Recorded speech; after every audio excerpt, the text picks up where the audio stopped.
नमस्कार मित्रांनो, आज मी तुम्हाला एक हृदयस्पर्शी अशी गोष्ट सांगणार आहे. हॅचिको बद्दल मी आज तुम्हाला सांगणार आहे, ज्याचा वाढदिवस जपान सरकारने 100वा वाढदिवस साजरा केलेला आहे. कोण असेल बरं हॅचिको?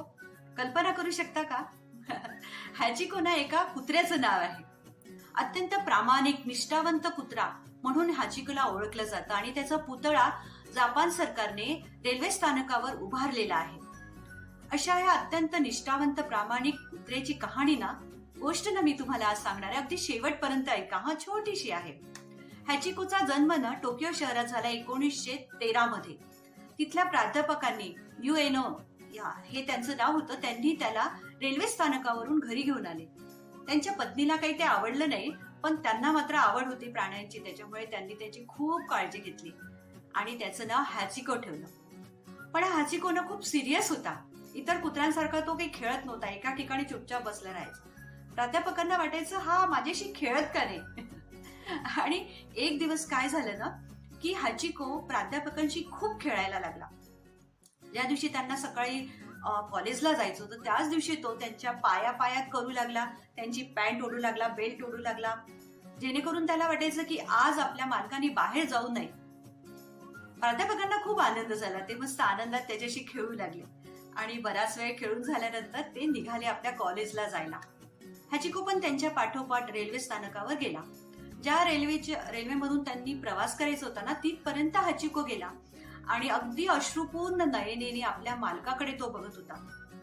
त्याला काहीतरी दिसत होतं. त्याला वाटत होतं की मी मालकाला याच्या पुढे पाहू शकेल की नाही, आणि खूप उदास मुद्रेनी तो त्या ट्रेनकडे बघत होता. आणि झालं तसंच. नेमकं त्याच दिवशी प्राध्यापकांचा मेंदूतील रक्तस्रावामुळे मृत्यू झाला. पण हॅचिको मात्र संध्याकाळी पण त्यांच्या परतीच्या वेळेला जाऊन तो त्यांची वाट पाहत होता. रोज सकाळी संध्याकाळी येण्याच्या आणि जाण्याच्या वेळेवर तो त्यांची वाट पाहू लागला. येणाऱ्या प्रत्येक प्रवासांमध्ये तो आपल्या मालकाला शोधत होता. असं त्यांनी 1, 2, 3 वर्ष नाही तर तब्बल 9 वर्ष त्यांची आपल्या मालकाची त्यांनी प्रतीक्षा केली. त्याची प्रतीक्षा थांबली ती त्याच्या मृत्यूने. 1935 साली त्याचा कॅन्सरनेच मृत्यू झाला. अशा या अत्यंत प्रामाणिक निष्ठावंत कुत्र्याला हॅचिकोला जपानमध्येच नाही तर जगभरात ओळखल्या जातं. कशी वाटली तुम्हाला ही गोष्ट? तुमच्या प्रतिक्रिया कळवा मला नक्कीच. शेवटी मी तुम्हाला चार्ली चॅप्लिन यांचा मेसेज सांगते. मला खूप आवडतो त्यांचा मेसेज. ऐका. Charlie Chaplin's message. I am sorry. I don't want to be an emperor. This is not my business. I don't want to rule or conquer anyone. I shall like to help everyone if possible. We think too much and feel too little. More than machinery, we need humanity. More than cleverness, we need kindness and gentleness.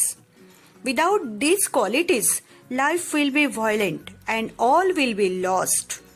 Agree with this message? Then reply me. Bye-bye.